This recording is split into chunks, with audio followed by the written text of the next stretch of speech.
Fox 5 and Hot 97 present Street Soldiers with Lisa Evers. I'm so glad you're joining us for this episode of Street Soldiers on Trailblazing Women. I'm your host, Lisa Evers. Women today are earning more well-deserved recognition, prestigious awards, and leadership roles than ever before. They're also bringing us to a greater understanding of how we're all connected as they blaze new trails and take us into the future. Dance, get up and get with it. Shantae is here to take care of business. Legendary pioneering artist Roxanne Shante is hip-hop's first female superstar. She was honored at the 2025 Grammys with a Lifetime Achievement Award, becoming the first solo female rap artist to receive the prestigious recognition. She began her career as a battle rapper at the age of 14 in Queens, winning battle competitions to earn prize money for her family. The Netflix biopic, Roxanne, brought the story of her extraordinary talent and success in entertainment and in overcoming life's challenges to millions of fans around the world. This humble superstar says it warms her heart to see the progress that's been made by today's female rappers who are clearly charting their own course the way they want it. Whether it's I want to choose my own lawyer, I want to have my own accountant, I want to choose my album cover, I want to make sure that this is the artwork, I want to know where this business is going, where it's not. Dr. Ilyasa Shabazz is an award-winning author of 5 books, including Growing Up X, an educator and chairperson of the Shabazz Center. She says much of what we learned about her father, Malcolm X, later known as Alhaj Malik El-Shabazz, is not accurate. She's fighting for the release of government documents about his life and assassination. Dr. Shabazz says she finds herself looking often to the example set by her late mother, Dr. Betty Shabazz. No matter what was going on, Dr. Betty Shabazz taught her children to never give in to despair, no matter how severe the difficulties. Having lived through surveillance, her home firebombed, witnessing her husband, our father's assassination at such a young age, while she was pregnant with twins and had 4 babies. And I often wonder, how was she able to do that? CUNY professor and award-winning author Ava Chin is a 5th-generation Chinese-American New Yorker. Her family helped to establish Manhattan's Chinatown and build the Transcontinental Railway. She explores her changing family dynamics through the lens of history in Mott Street, a Chinese-American family story of exclusion and homecoming. She tells us the women in her family showed her how to survive. I was raised by a single mother because my father walked out on the family. And his leaving made it so difficult for us economically. But luckily, I was raised by a family of very strong women. Let's get into this now with our panel. Joining me for this conversation is Ava Chin. She's an award-winning author and CUNY professor. Ava, great to have you with us. It's so nice to be here with you. Thank you so much. Also with us, back on Street Soldiers, but this is her first time back as being the first solo female artist rapper to win a Lifetime Achievement Award, the one and only Roxanne Shante. And you can hear her every day, Monday through Friday, on Sirius XM on LL Cool J's Rock the Bells Radio from 4 to 7 p.m. Roxanne, first of all, on behalf of Street Soldiers and all your fans, and I know our audience shares this sentiment and our guests as well, congratulations. That is just, it's so amazing, so amazing. And I know a little bit about some of the work that you do behind the scenes, especially helping young women in distress, helping them through tough times, helping them get on the right track and really find their voice and find their safety. And it was so exciting to hear that you won that. So congratulations. Thank you so much. All right. Also joining us is Dr. Ilyasa Shabazz. She's an author and professor and chairwoman of the Shabazz Center and daughter of Malcolm X, as many of you know. Thank you all for being with us. Ilyasa, thanks so much for making time for us. We appreciate it. Yes, I'm excited to be here with this incredible league of women. Shante, I want to start with you on this. You know, hip hop fans know you. The world knows you now that didn't know you because of this Grammy Award. How did you find out about it, and how do you feel about that? Well, I truly feel honored. I think when I first heard the class that I was actually being inducted with, that was the most incredible part. Because when you're talking about being able to be placed in a class with Prince, and Frankie Beverly, and then Frankie Valley and Taj Mahal, and the Clash. It just makes you sit back and say, okay. And then you say all of those great names, and then you say Roxanne Shante. It was truly an honor for me. And it took a moment for me to realize, like, okay, this is really happening. When you think of Roxanne Shante, I want people to look at me and know that everything is always possible as long as you're still alive. Dr. Ilyasa Shabazz, you've been a trailblazer in many, many ways, and having your own career as an author, as a professor, and then fighting to keep your mother and father's, Dr. Betty Shabazz and Malcolm X's lives and legacy alive with the Shabazz Center. In terms of what's driven you to carry on, but also at the same time simultaneously forging your own path. Tell us about that. Well, my mother made sure that she safeguarded her husband's legacy all of these years, right? Because what most of us learned of Malcolm X, we are now discovering was inaccurate. And so I think of my mother often, she didn't live a life of despair, of bitterness. She was kind. She was really such an incredible role model. And it is because of her that I'm able to do the work that I do. My mother made sure that we learned to love ourselves. We learned about the significant contributions that women made to the world, that Islam made to the world, that the African diaspora as a first world nation, the cradle of civilization, made to the world, so that we loved ourselves. We saw you as a reflection of me, hence loving you as much as I love myself, and never relied on others to determine our self-worth. And so as I, navigated through my life, finding that I was more passionate about the education that people were receiving. Most people in my age group, in my generation, didn't learn the way I did. Didn't grow up with loving themselves, right, based on historical truths. Absolutely. And Ava, tell us a little bit about your journey, what drove you into becoming an award-winning author, and also to really explore the experience as an Asian woman. Yeah, well, I'll say that one of the things that made me a writer, or made me want to be a writer, was because I had heard all of these stories about our family growing up. I'm a fifth generation Chinese American New Yorker. Wow. And I'm a descendant of a Chinese railroad worker. So growing up, I knew all about, or I thought I knew all about, the first transcontinental railroad through our family stories. I mean, that railroad was the physical apparatus that helped unite the country physically after the Civil War. And I knew that my family also helped to establish New York's Chinatown. But by the time I was born and growing up, I was raised by a single mother because my father walked out on the family. I was raised by a family of very strong women, and I had great role models. My grandmother was one of the first women in our family to go to college. But I also knew that the stories that I heard growing up about our contributions to this country were not reflected in the history that I was learning at school. And so I made it part of my mission to try to bring these stories back to life, and to let other people know, because these were largely stories that most Americans weren't aware of. We're back right after this.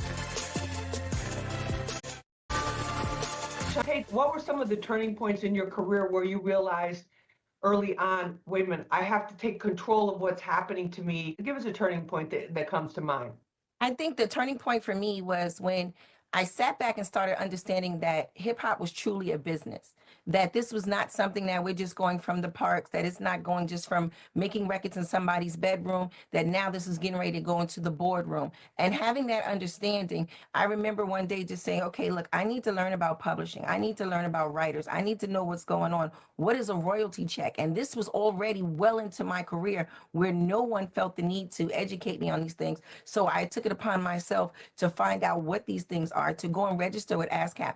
But then also, I remember the day when I was online literally getting ready to register with the IBEW Local 3 Electrical Workers Union, because they felt like if you held the microphone, if you worked DJ equipment, all these things would qualify for being an electrical worker. And I went there like 4 o'clock in the morning to try to register early because I knew how important it was to be part of a union. And I knew that hip hop never had a union. And I knew that there was no guarantee, and I wasn't sure what was going to happen. And so I went and literally got a job at a hotel. And during the time while I was working at the hotel, I took time out to learn about the industry and then came back literally with a vengeance. Like, okay, look, you owe me this. I need this. What are we doing about this? Just walking in and taking meetings and, was able to sit back and say, okay, you know what? Now Roxanne Shante feels complete because I needed to know all the things that would take, because you can't get back everything that they took from you. Right. But you can Make make sure sure. it doesn't happen again. There you go. Exactly. Eliasa, what about for you, a turning point? I went to an all-girls prep boarding school, and we used to tutor kids who were in Children's Village. It was a lockup group home. And I used to look at these young people and just wonder, why were they not animated? Why were they not, excited? They were just sort of flat. What I started seeing is that, this education curriculum was awful. And it was the reason why they were not animated.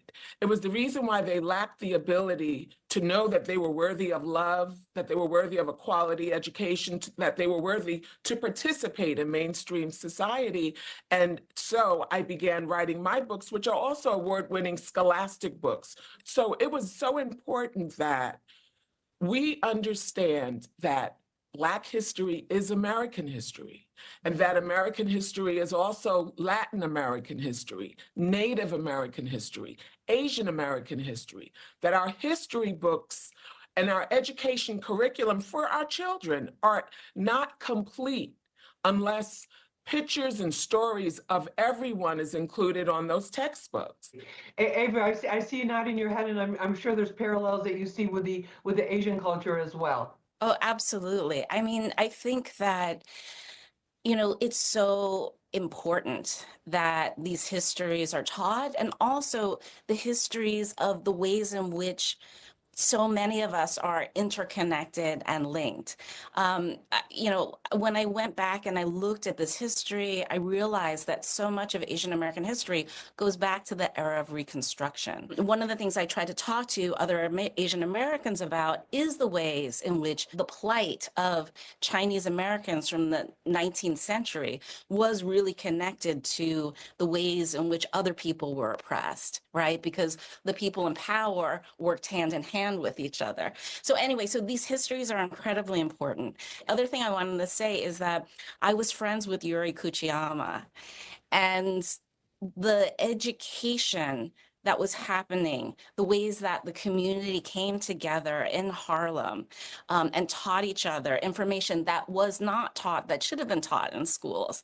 And of course, she was very connected to your family. No, Right, Malcolm X. And I just want to say Yuri Kuchiyama, a Japanese-American activist, was extremely close to my father. And yes, all of us were more united than we are today. Ava, was there a time when you felt discouraged? What do you do in those circumstances, or what do you draw on? I like to go back to think about my ancestors, the women who raised me, my grandmother, who was very polite, but she wouldn't take no for an answer when she really wanted something. When times are really tough, I think a lot about her, and I think about the ways in which my ancestors, so, we've been in New York for a really long time, for generations. They survived.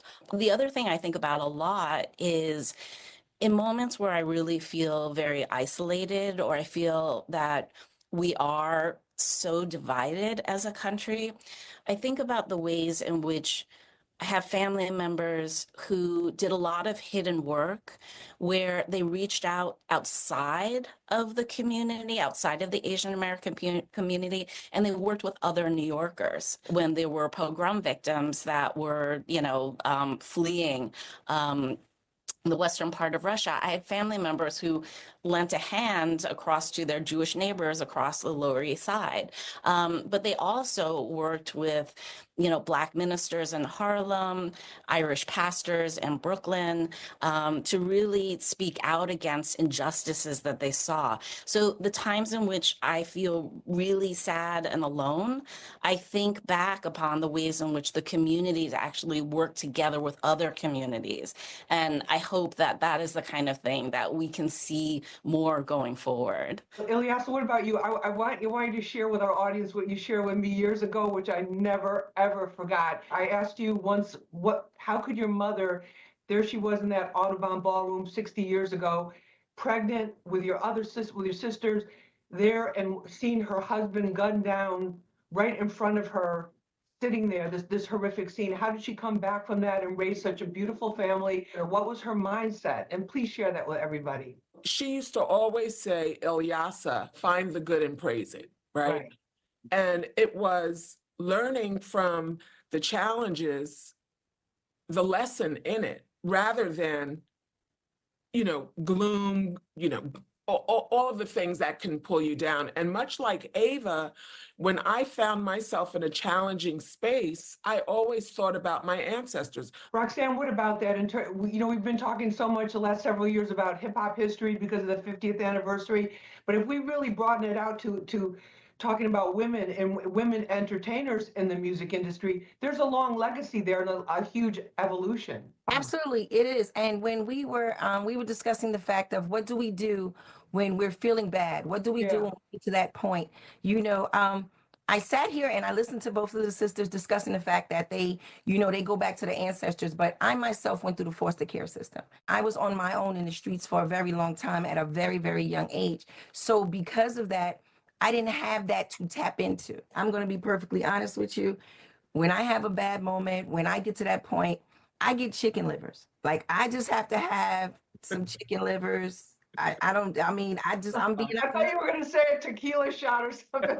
No, I have to have some fried chicken livers with some hot sauce and a grape soda. I can remember my grandmother when I was younger. I can remember her making smothered chicken livers when I was in Anniston, Alabama. So that taste always walked with me. And still today, if something is going on or if I'm feeling some type of way, any family member, including my children who are now adults, will go and get me some chicken livers. That's the reason why we as women bond so much as we have gotten older, because the stories need to be told. And what missing piece for me, then Ava will be able to give me that piece. You know what I'm saying? Yolanda will be able to give me that piece.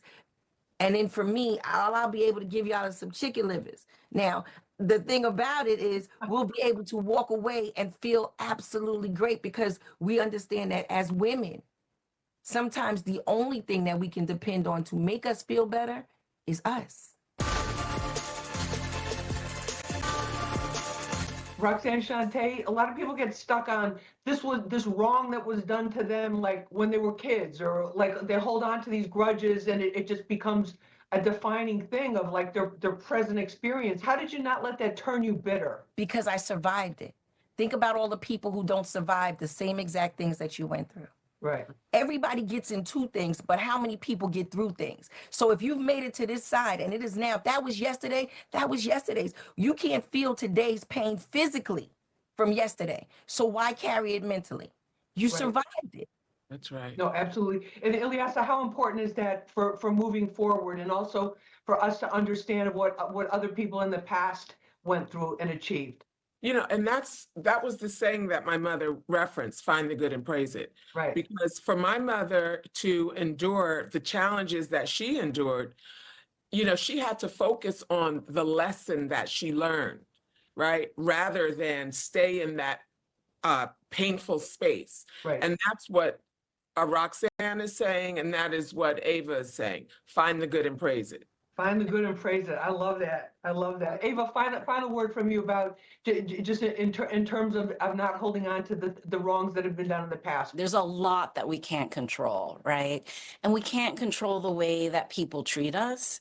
But what we can do is understand how we see ourselves, and then move forward from there, right? All that other stuff, that's just like a situation, right? It can be a very damaging situation, but the real story is, how does the individual lead their lives, right? How do we move forward? What do we remember and what do we take with us from the past?